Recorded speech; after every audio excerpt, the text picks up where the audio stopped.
Buenos días.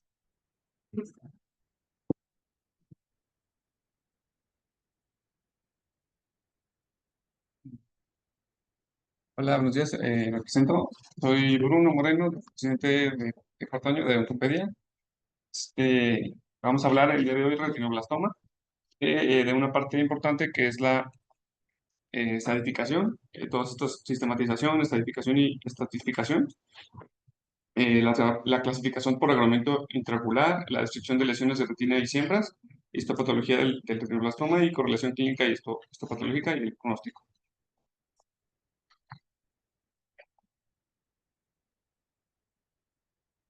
Mm, Miren. Am, el abordaje que yo voy a hacer, porque es como casi siempre, bueno, yo he visto en las clases y en oncología y como la doctora nos ordena más este tipo de temas que son algo difíciles una vez que ves una tabla de estratificación, es iniciar por donde empezaron ellos mismos a hacerlo.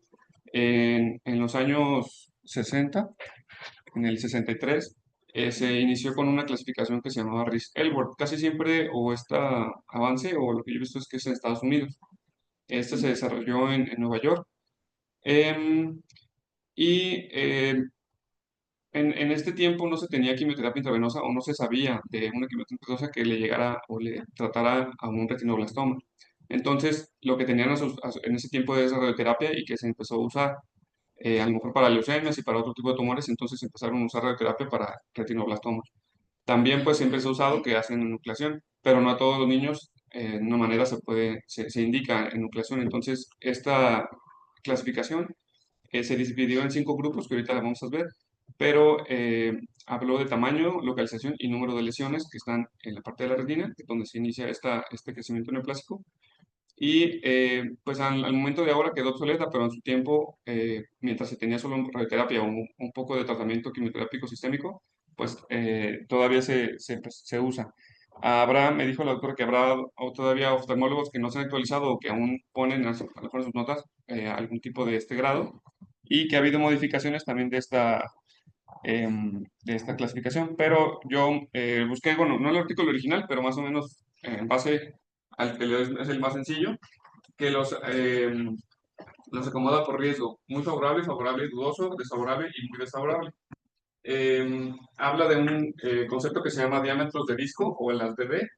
Entonces, dice que los tumores solitarios menor a 4 diámetros de disco, ubicados en la retina ecuatorial, tumores múltiples, y ninguno mayor a 4 diámetros de disco, y todos posteriores al ecuador. Esto sería que es un pronóstico excelente. Tal vez a estos les daban solamente radioterapia o no les hacían como tal enucleación. Y por el otro lado, bueno, así vamos a hablar de todos, pero por el otro lado muy desfavorable, tumores masivos, más de la mitad de la retina y siembras vítreas extensas. Estos, de este tipo ya les daban enucleación o se hacía enucleación. Lo que en esta clasificación no entra es que solamente te habla del ojo o de las lesiones intraoculares. No te habla de ni metástasis o de una lesiones, ¿cómo se dice? Metástasis medullosa o sistema central o un retinoblastoma trilateral o algo así. Entonces, por eso mismo no está completa. De todas formas, no todas las clasificaciones que vamos a hablar porque sean malas o porque sean incompletas y que sean malas, sino que más bien hablan de lo que tiene que hablar. Sí, a veces con esta a veces trabajaban y trabajaban también con otras. Entonces vamos a hablar de la clasificación de St. Jude, que la primera versión se hizo en 1980 por el doctor Pratt y colaboradores. Esta también era ordenar la extensión anatómica del retinoblastoma, estimar el pronóstico y guiar también el cierre de nucleación. Y ya en 1980 pues ya tenían quimioterapia intravenosa, entonces intraarterial, entonces ya tenían un poco más de opciones y por eso mismo se creó, porque... Intraarterial no existía. Ah, todavía no existía, perdón. Sí, y sistémica. Intraarterial creo que pues, en los 90 o 2000. ¿No está bien? Bueno, no lo vi, pero... bueno, esta ya es más extensa y también te habla más de anatomía de la retina, que puedes hablar, porque también no sé si, yo cuando empecé a leer de esto y que te confunde, ellos no toman una biopsia, la retinoblastoma no necesita una biopsia para tratarse, sino que cuando ya necesita o es indicación de nucleación, toman el ojo completo o en todo, hasta en el nervio, no me acuerdo cuántos milímetros, pero toman el nervio. Entonces ahí es de donde toman qué tanto se extendió. Al menos a este nivel, o al 1980, cuando empezó esto, no había como tal una tomografía o resonancia que fuera tan exacta como para saber, o no sé si en este momento había eso, pero lo que hacen ya en este momento es, más seguro es cuando ya se nuclea, ya saben todo este tipo de cosas. Entonces, em, cuando, cuando uno no ha hecho la nucleación, en lo que más se basa y en este tiempo es pues el fondo de ojo, y por eso mismo son tan específicos de la anatomía, porque ellos con el fondo de ojo se ubicaban para todo. Esta clasificación sí tiene las metástasis de distancia, pero tiene encéfalo, nervio óptico, metástasis hematógenas, a partes blandas, a hueso y a médula ósea, es lo que...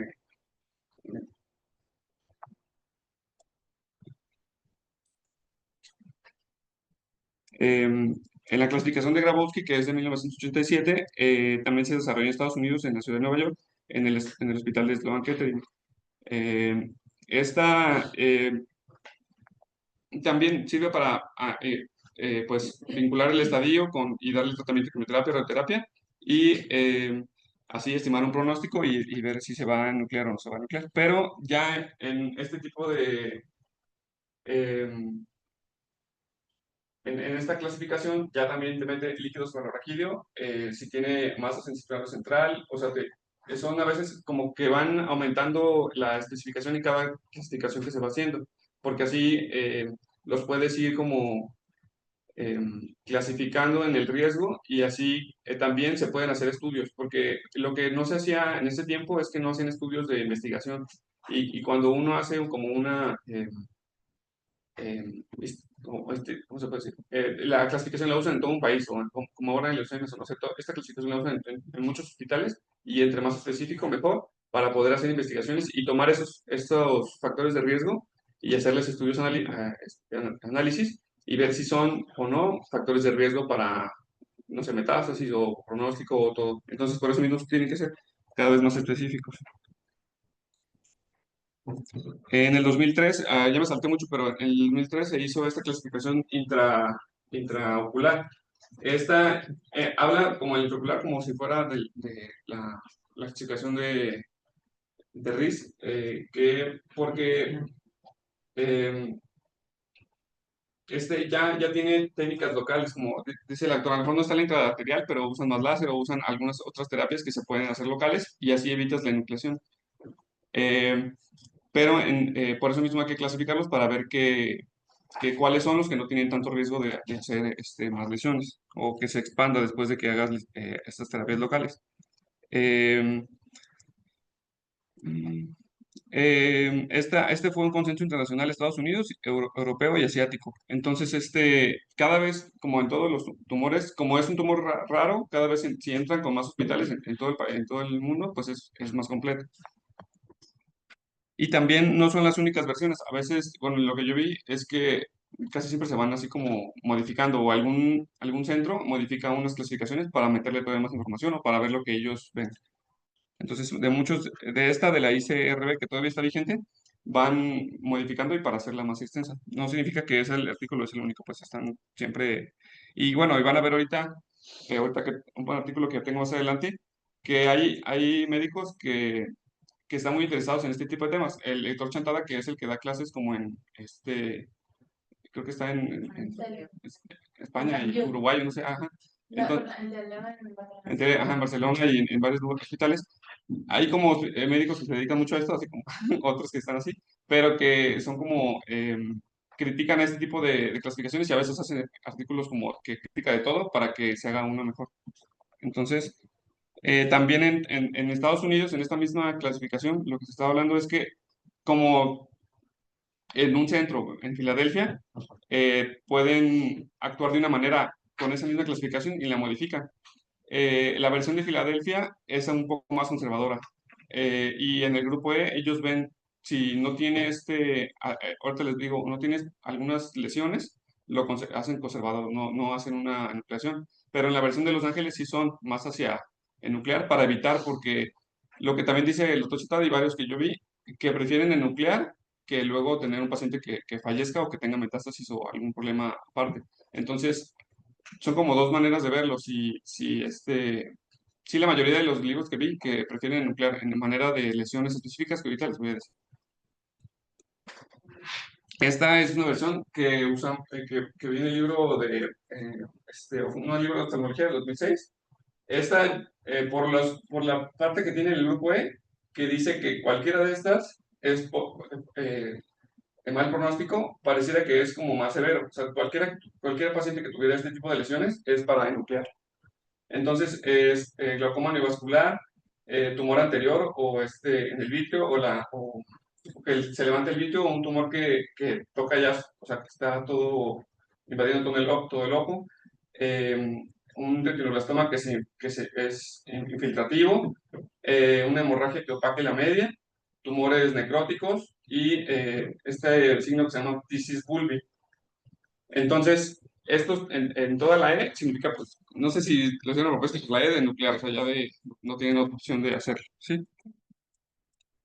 Aquí están imágenes más o menos de cada una de este, más o menos, sí, en este es como que lo más, eh, una lesión que está, pues, leve que se puede salvar, casi el 90% de los casos, de la A a la C.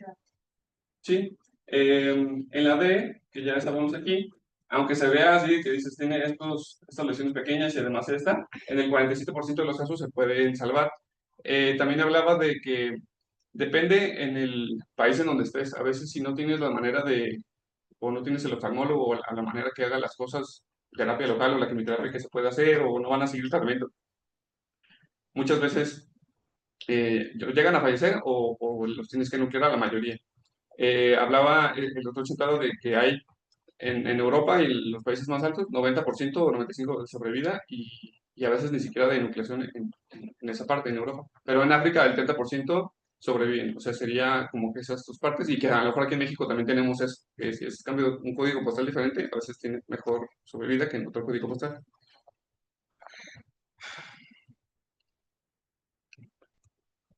Em, Esta clasificación que fue también, que, que se inició en 2006 por los 80 y los colaboradores de Uruguay, Argentina, creo, y de España, y creo que de todo el mundo, es la internacional para este viaje de retinoblastoma. No significa que porque él sepa más o porque está así, sino que lo que él quiere hacer, y la mayoría de estos autores, es lo que les comento que como para hacer investigación y hacer artículos y tomar factores de riesgo, es mejor tomar solamente una clasificación y de ahí partir para tener como una, ¿cómo se puede decir? Que todo el mundo haga las mismas clasificaciones y que todos los evalúen igual. Em,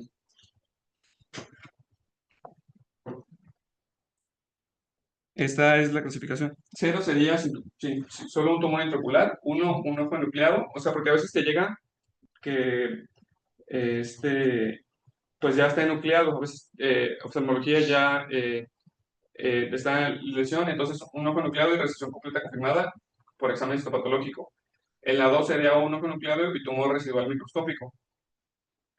Eh, y 3, diseminación regional, que sería enfermedad orbitaria manifiesta, o B, diseminación de ganglio linfático preauricular o cervical. También en la 3, no, perdón, ya está 4, ajá, 4, enfermedad metastásica, que se divide entre metástasis hematógenas y diseminación del sistema central. Eh, lo que sí no encuentra en esta clasificación, no sé si lo que más, a veces, que más importa o que investigaron desde los 80 es que el retinoblastoma es una causa, es un cáncer como genético que tiene un doble golpe o todo esto. No viene en ninguna clasificación, hasta ahorita pues. Y en la clasificación que vamos a comentar después, está como todavía más completo. Entonces, no significa que usen una solamente, la mayoría se complementa con esas clasificaciones. A veces creo que se usa, o al menos aquí, que lo que se debe hacer es la internacional, la que es intraocular, para ver los grupos, y también la del TNM, que es la de la asociación, que vamos a ver de esa. En esta clasificación de la IRSS, encuentra que si usa un ojo no enucleado, se le da manejo conservador. que el manejo conservador, pues es quimioreducción, láser o terapia o lo que se pueda dar por oftalmología, pero por la otra parte, pues la quimioterapia. Si es un ojo enucleado con márgenes negativos, definida la adyuvancia y en la mayoría de los casos es buen pronóstico. Ya cuando es un 3 a 4, depende de lo que esté pasando, pero hasta a veces haces hasta radioterapia, intraarticales y quimioterapia sistémica. O también, bueno, vamos a hablar luego de tratamientos que son paliativos, porque a veces son muy agresivos como para un paciente que sabes que va a ser demasiado agresivo.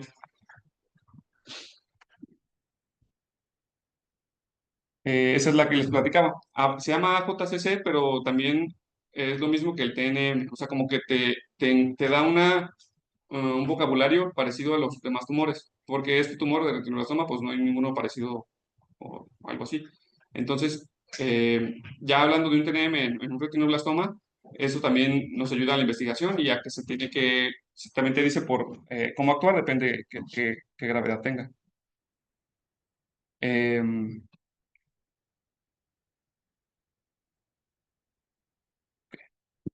en este es lo que les quiero platicar. Esa es la única clasificación que habla sobre genética, ¿sí? HX serían datos suficientes para dar una mutación del gen RB1, que la verdad, bueno, lo que yo veo es que la mayoría son positivos a RB1. Entonces, a lo mejor no lo han buscado o en realidad está negativo. Pero el H0, alelos RB1 normales, y el H1 es retribulación bilateral con retribulación de tumor neurodérmico, primitivo intracanal o algo de historia familiar, ¿sí?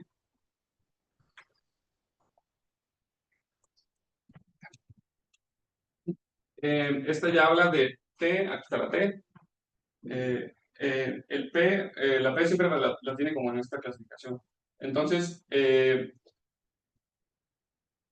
cuando es una TX es que los indicios de tumor intraocular están desconocidos. T0 es sin indicios de tumor intraocular. T1, uno o más tumores intraoculares sin invasión local.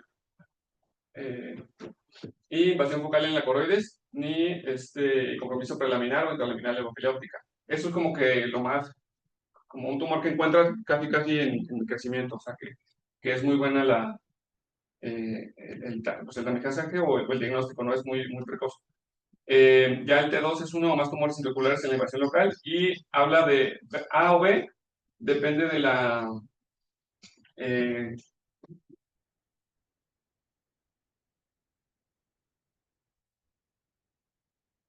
cuando,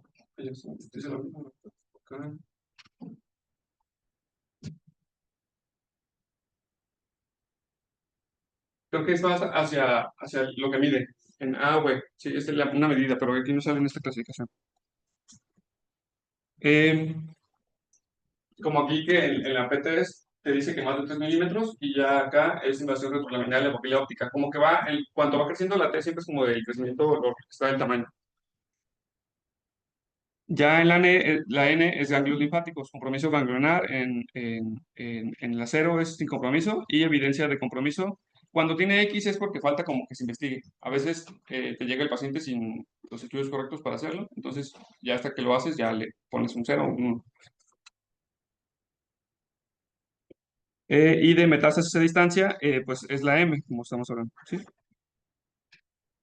Aquí ya, cuando conjuntas todo, eh, cuando es una T4, ya estás hablando de que es un grupo 2. Cualquiera si ya ya está aplicando nódulos, pero no tiene metástasis, es 3. Y cuando ya tiene metástasis, es 4. Entonces, cuando depende del grupo en el que estamos, es como se va a comportar o vamos a tratarlo. Cuando son grupo 1, es una enfermedad extraocular y vamos a conservar va a ser conservación ocular, quimioterapia o quimioreducción y pues láser o crioterapia, lo que nos tenga oftalmología. Y va a ser el mejor pronóstico que se puede hacer. Cuando es un grupo 2, terapia sistémica o radioterapia si es que lo tenemos. O si es indicación, porque a veces sí necesita radioterapia porque están algo afectando. A veces puede ser pequeño el tumor, pero empujando el ojo, teniendo dolor. y pues es riesgo intermedio y alto. Y la 3, vamos a usar pues esquemas intensivos porque ya es un pronóstico desfavorable y también pues el 4. A veces en el 4 es lo que estamos hablando de que a veces no se da o tratamiento curativo, a lo mejor paliativo o algo así, ¿verdad? Es más... eh, y este es artículo que le comenté, ese artículo que les comentaba del Tuchentada del 2013, quise o encontré, o más bien busqué artículos que fueron más recientes de ese, que también metieran, porque metió la clasificación de la AJCC, pero de la versión de 2009. Entonces no ha visto como una que sea de la versión más nueva, pero lo que él alcanzó a ver por este estudio es que es un estudio retrospectivo de 533 pacientes. De esos 533 pacientes les aplicó las cuatro, o bueno, la IRSS, la AJCC, la Grabowski y la de St. Jude modificado para, pues, como unificar. Entonces, cuando cuando él o ellos lo unificaron, encontraron esas cosas. Esta tabla la saqué literal de su estudio. Hasta ahí solo se toca la que hizo la IRSS. Dice que la definición de overt no está como bien dicha en su artículo, entonces a veces puede ser como confusión, que la verdad yo no sé que como es más bien como que tal vez ¿cómo se dice? La retina se sale o no sé, la verdad ese artículo ni siquiera encontré la definición de ese. Entonces también en San Jude dice que se limita al nervio óptico y que no dice más que más para allá o no te dice muchas cosas. Esta de San Jude eh, eh, no encontró como tal eh,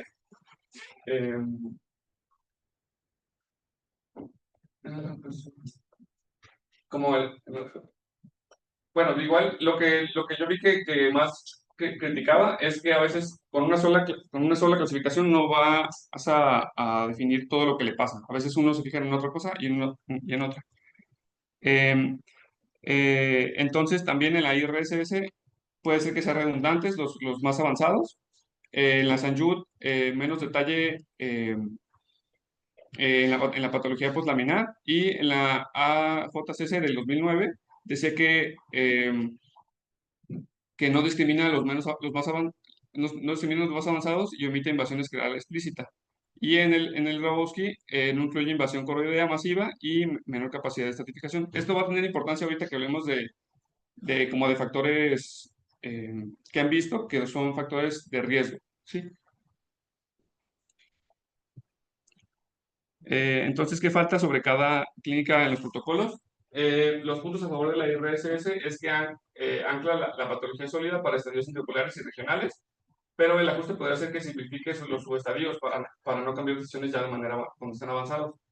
El St. Jude modificado está como que la lectura progresiva así de la anatomía, y eso está bien, pero como que eh, los factores de riesgo o factores que vieron que son más hacia un mal pronóstico, esos no los incluye todos aún. Entonces, cada uno tiene como que sus beneficios y sus desventajas, entonces eso puedes ver cuando estés viendo y por eso hay que hacer como esto que hizo Chantada con tantos pacientes, con cada uno, porque dicen que el tratamiento de los retinoblastomas siempre debe ser individualizado.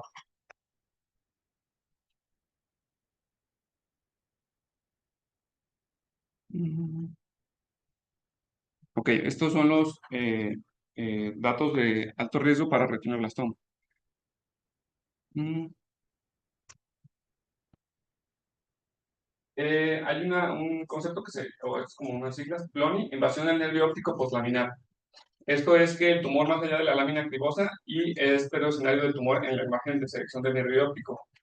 Tiene un riesgo de metástasis, suele indicar adyuvancia, o sea que se ve quimioterapia sistémica.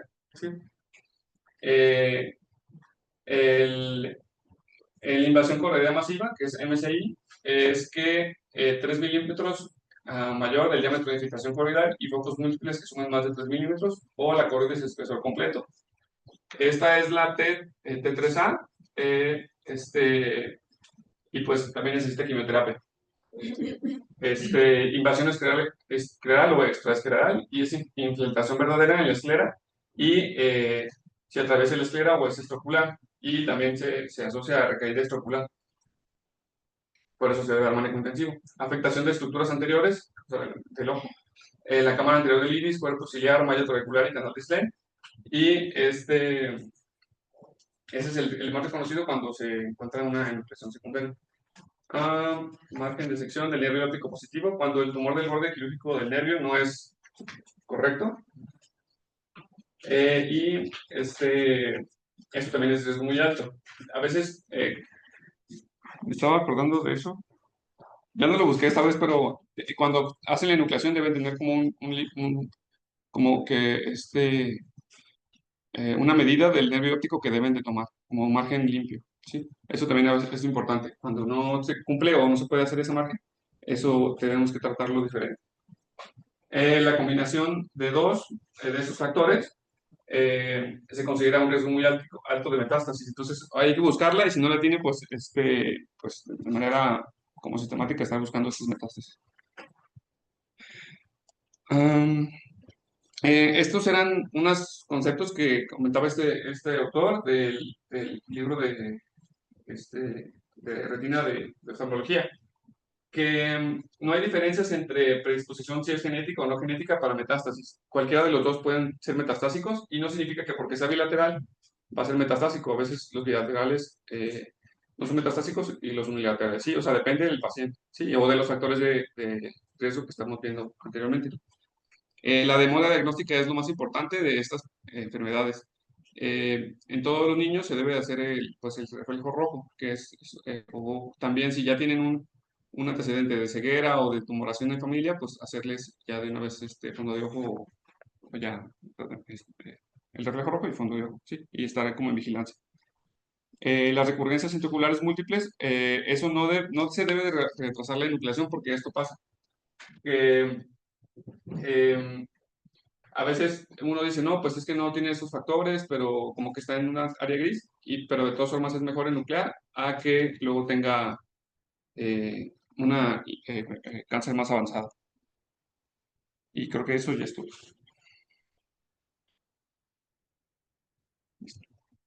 Sin que hable nadie, me lo tienes que decir primero tú. Explícame qué es tu diámetro.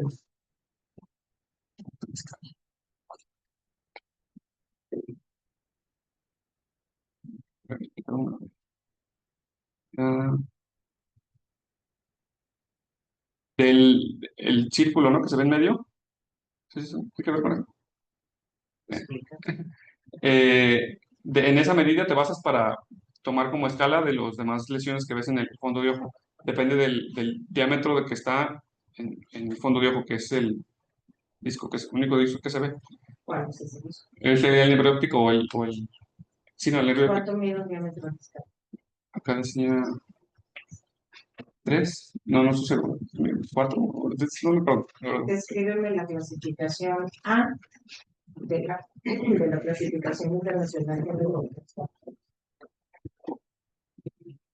Ahorita no. Bueno, ahorita la leyeran ¿Cómo se clasifica por los nervios. con esto que tendrías que completar, cómo se desclasifica un retinoblastoma? ¿Cómo se clasifica? No tienes razón. Primero, pues sería así como el fondo de ojo con la clasificación intraocular, porque no tienes como de otra manera con los diámetros discales y con esta clasificación internacional, pero no me lo memoria. Sería como de que si es, no sé, si es mayor a tres diámetros discales, es 2 o algo así. No sé cómo lo hacemos.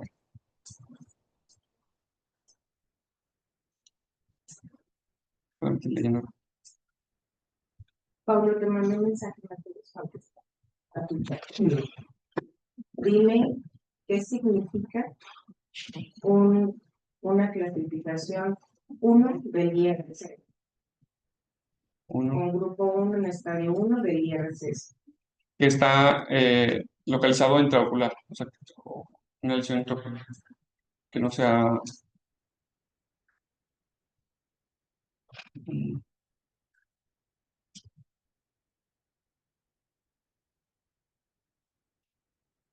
¿Cuáles son los factores histopatológicos de alto riesgo en un retinoblastoma inútil?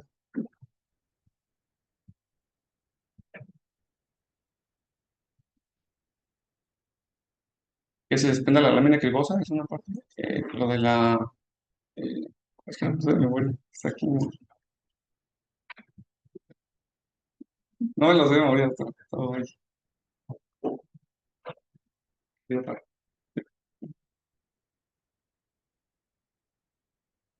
Y tengo que volver a repasar cosas. Sí. Pero. Ok. Ajá.